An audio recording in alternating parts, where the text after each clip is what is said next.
I saw things no human should ever see. The world we live in isn't what you think it is. When I crossed over, I felt the weight of every secret, every betrayal. And there's one truth that kept echoing in my mind. We are being controlled in ways we can't even imagine. Trust me, what's coming next will shock you to your core. You need to hear this.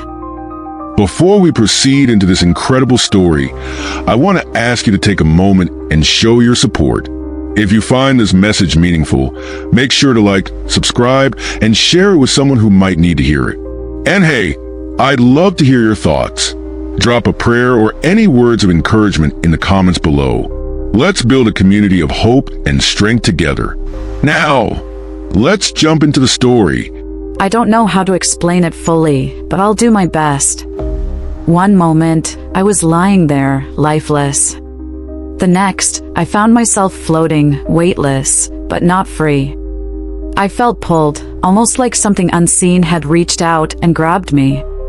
The world around me melted away, and I was standing in a place that wasn't here. It was blinding and dark at the same time, a strange kind of light that didn't comfort me. Then I saw him. A figure so pure, it was like he carried the truth itself in his eyes. I tried to speak, but I couldn't. My thoughts were loud, though, and he heard them. "You don't belong here yet," he said. His voice wasn't loud. It wasn't angry, but it carried weight, like every word had a meaning I couldn't ignore. Then, he showed me. There was this place, almost like a void, but filled with people. They weren't free, though. They were covered in chains, glowing, pulsing chains.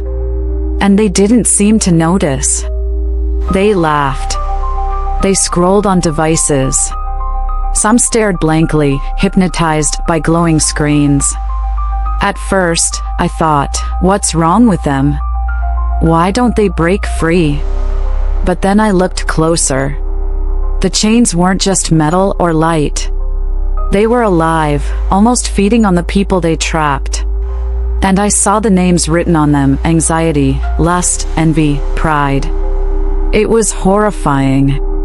The more they scrolled, the tighter the chains grew, wrapping around their necks, their arms, their very souls. I asked him, why don't they stop? He didn't answer directly. Instead, he showed me someone. It was me. I was there, too, with a phone in my hand, chained the same way. I felt sick.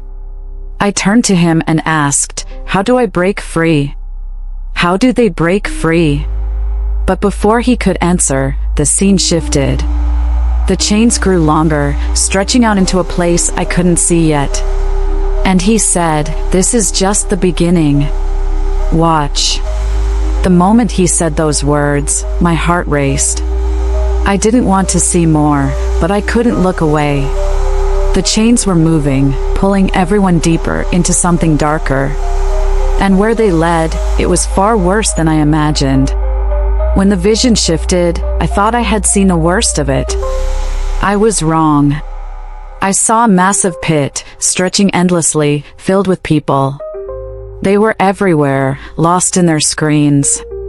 It wasn't just phones. It was anything that glowed: tablets, TVs, even holograms. The light from the devices wasn't soft or warm. It flickered, almost like it was alive. And the chains, they were thicker now, heavier. They wrapped tighter around their wrists, their necks, even their minds. It was as if the devices weren't just holding their attention, they were controlling them. I watched as people swiped and tapped, their faces blank. Some were crying, but they didn't stop. Others smiled, but it wasn't real joy. It was hollow, like their smiles were puppets pulled by invisible strings. I wanted to scream, put it down. Look around you. But I couldn't. Then he spoke again, his voice steady but filled with sorrow. This is what they chose. They think they control it, but it controls them. I felt my chest tighten. He showed me what the chains really did. Every swipe, every click, every moment lost to the screen, it wasn't just time wasted. It was something deeper. A piece of their soul was being drained, leaving them empty. Do they know what's happening to them? I asked. He didn't answer right away. Instead, he showed me a young boy, maybe 13, sitting in his room. The glow of his phone lit his face as tears rolled down his cheeks. He scrolled faster and faster, like he was searching for something he couldn't find. And then I saw it, the chain around his wrist tightened, dragging him closer to the pit. He doesn't even know he's trapped, I whispered. Then I felt it, fear. But it wasn't mine. It was theirs. The people in the pit, the ones chained to their screens, they weren't just addicted. They were terrified. They were desperate to feel something real, but they didn't know how to escape. And then, just when I thought it couldn't get worse, the chains started pulling them somewhere. Slowly at first, but then faster, dragging them deeper into the darkness. I turned to him, shaking. Where are they going? He didn't speak this time. He just looked at me. And in that moment, I knew. It wasn't just about their screens. It wasn't just about the chains. It was about what came next. And then I saw something even more heartbreaking. The chains didn't just divide them from him, they divided them from each other. Families were fighting, blaming, pointing fingers. Parents against children. Siblings against siblings. And the chains wrapped tighter every time they argued. He turned to me, his eyes full of pain. They can't fight this battle alone. But together, they might stand a chance. As the vision unfolded, I saw families, mothers, fathers, children, grandparents, sitting in the same room, but it was like they were miles apart. They weren't looking at each other. They weren't speaking to each other. They were staring at their screens, their faces lit with cold, blue light. Then, the shouting began. Parents blamed their children. You're always on that phone. Why don't you do something productive? They yelled. The kids shot back. You don't understand. You're the ones who ruined everything. Their words were like knives, cutting deep, and with every argument, the chains around them tightened. I saw siblings fighting over things that didn't matter. Grandparents shaking their heads in disappointment, thinking their wisdom was no longer wanted. Families that once laughed together now sat in silence, their hearts heavy with resentment. He turned to me again and said, "They've forgotten how to listen. They've forgotten how to love. And the enemy uses this to tear them apart." That's when I realized it wasn't just the screens keeping them apart. It was the whispers, the lies, the seeds of division planted in their hearts. They'll never understand you. They don't care about you. They're the problem, not you. Those thoughts weren't theirs. They came from the pit. I looked at him, tears streaming down my face. Can they fix this? I asked. He nodded. But only if they stop blaming and start praying. Only if they see the chains for what they are. And then I saw something incredible. When one person in the family chose to put the screen down, to pray, to reach out with love, it was like a spark. That spark didn't just break their chains. It started to melt the chains of those around them. But it wasn't easy. It took courage. I have to ask you something right now. Are you the spark your family needs? Are you willing to be the one who says, enough is enough? You see, the enemy wants you to think it's someone else's job. That it's your parents' responsibility, or your kids, or your siblings. But it's not. It's yours. If you're watching this, I believe you were chosen to hear this message. Because if you don't fight for your family, who will? But just when I thought I understood the full weight of the battle, the vision shifted again. This time, I saw the place where people were supposed to find hope. The place where they were supposed to be safe. I saw the church. But what I saw there broke my heart even more. The vision shifted, and I found myself standing in the doorway of a church. It wasn't just any church, it felt familiar, like the places many of us go seeking peace and answers. The sanctuary was filled with people. Some were praying, some were singing, and others were sitting quietly. From the outside, it looked perfect. But as I stepped in, something felt wrong. The walls seemed to groan under the weight of secrets. The air was heavy, not with the presence of God, but with something darker. I heard whispers, not of prayer, but of judgment. She doesn't belong here. Do you know what he did last week? The kind of whispers that tear people apart, not bring them closer. I saw leaders standing at the front. Their words sounded right, but their hearts were far from the truth. They weren't leading, they were controlling. Some were consumed by greed, others by pride. And the people? They trusted them. They looked up to them, unaware of what was hidden behind those polished smiles. Then, the voice spoke to me again. This is the place meant to heal the broken.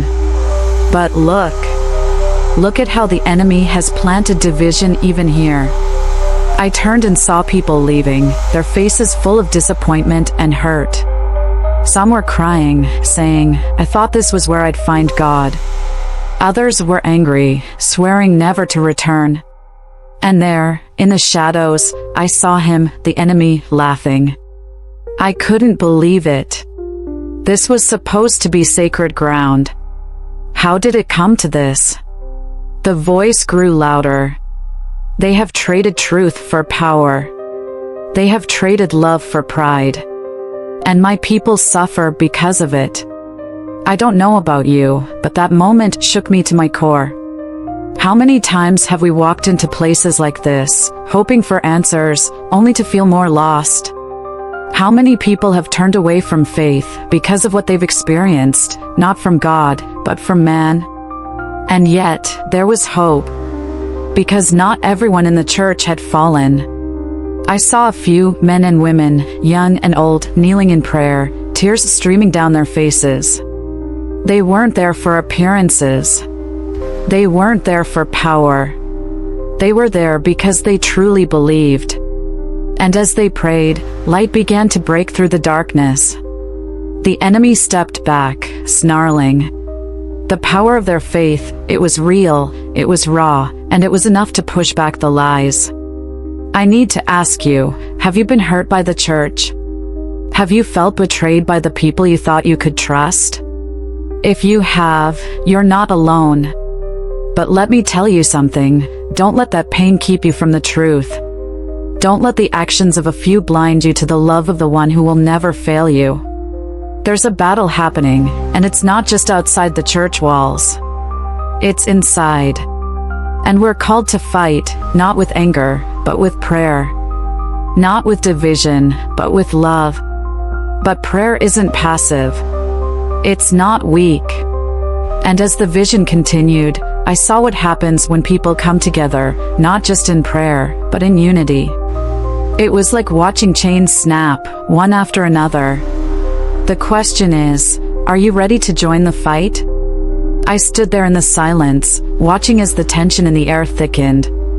The people in the vision, they weren't just standing around. They were ready. Ready to fight, not with their fists, but with the most powerful weapon they had, prayer. Can you feel it? That surge of energy that happens when people unite? When hearts beat together for the same cause? That's what I saw next. It wasn't just individuals praying, no. This was different. It was a whole community, hearts and minds connected, rising together. But here's where it got real. The enemy, the darkness that had been sneaking in, was now terrified. I could see it flinching, like a shadow trying to escape the light. You see, prayer isn't just words, it's power. And when we come together, when we pray as one, we send a force out into the world that no evil can withstand. But do you know what? There's a part of us that holds back. We are afraid. Afraid that it won't work, afraid that we're not good enough, afraid that we don't have enough faith. Do you feel that? And it's that fear that keeps us from the power we truly have. It's that fear that allows division to sneak in. It's that fear that lets the enemy creep into our churches, our families, our hearts. But when we come together, when we set our fears aside and pray as one, it's like nothing else matters. It's like the world can't stop us. Have you ever been part of something bigger than yourself? Have you ever felt the rush of unity, the strength that comes when you stand with others? I saw it. I saw people praying in groups, speaking over one another, hands lifted. And the enemy had no choice but to run. They were unstoppable. It's in those moments, when we come together in unity, that the impossible becomes possible. The darkness retreats. Hope rises. But here's the catch. You can't just watch from the sidelines. You can't just hope that someone else will pray for you. This is a call to action. You have to be a part of it. Your prayer matters. Your faith matters. And when we come together, something powerful happens. So, let me ask you, are you ready to join the fight? Are you ready to stand with those who are praying for change, for healing, for the future? Because when you do, you're not just standing for yourself, you're standing for everyone who's been hurt, betrayed, or lost. You're part of something much bigger than yourself. And just like that, the scene shifted again. There was no time to waste. The battle wasn't over. It was only just beginning. And then, in the midst of all this hope, a warning appeared. The kind of warning that chills you to the bone. It wasn't about battles fought with swords or shields. No, this was something different. Something much closer to home. Something that could change everything forever. What happens when we lose control of what we've built? What happens when the line between good and evil gets blurred? You need to see this. Stay with me, because what comes next will leave you breathless. The final warning is here. And it's a warning you can't afford to ignore. I never thought I'd see it, the thing that would change everything. But there I was, standing in the vision, watching it unfold before my eyes. It was like something out of a nightmare, but it was real. And as the realization hit me, my heart sank into my chest. Have you ever felt that feeling? Like everything you knew, everything you trusted, was suddenly being turned upside down? That's exactly what I saw. The world wasn't just changing, it was being controlled. And the worst part? It wasn't a war fought with armies or weapons, but something far more insidious. Something that could invade every corner of our lives, and we wouldn't even see it coming. I'm talking about the digital mark. A mark that would change the very way we live, breathe, and exist. It started innocently enough, small things we didn't think twice about. The little tracking systems, the digital footprints we leave behind, our phones, our watches. It was like we were walking straight into a trap, and we didn't even know it. But then, I saw it. A screen, glowing in front of me. And that mark, it was on everyone. No one was immune.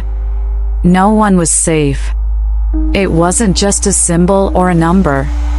It was a piece of us, embedded so deeply into our lives that we couldn't escape it. It wasn't just a device or an app, it was in our thoughts, our actions, our hearts. Have you ever had that gut feeling that something's wrong, but you couldn't quite put your finger on it?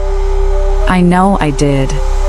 And it was then that I realized, this wasn't just about technology. This was about control. About taking away the one thing that made us human, our freedom. But here's the scariest part. That mark? It's coming. And it's closer than we think. It's already started. And once it's in place, there's no turning back. That's why we have to be ready. We can't just sit back and hope it doesn't happen. Because it's not about if it happens, it's about when. And if we're not prepared, we won't even know what hit us. So let me ask you, what will you do when that mark shows up at your door? Will you be ready to fight for your freedom, for your soul? Or will you let it slip past you, one click at a time? I'm telling you this now, because it's not just a warning, it's a call to action. You can't ignore it. You can't run from it. This is the battle of our time. And it's happening right now, whether we see it or not.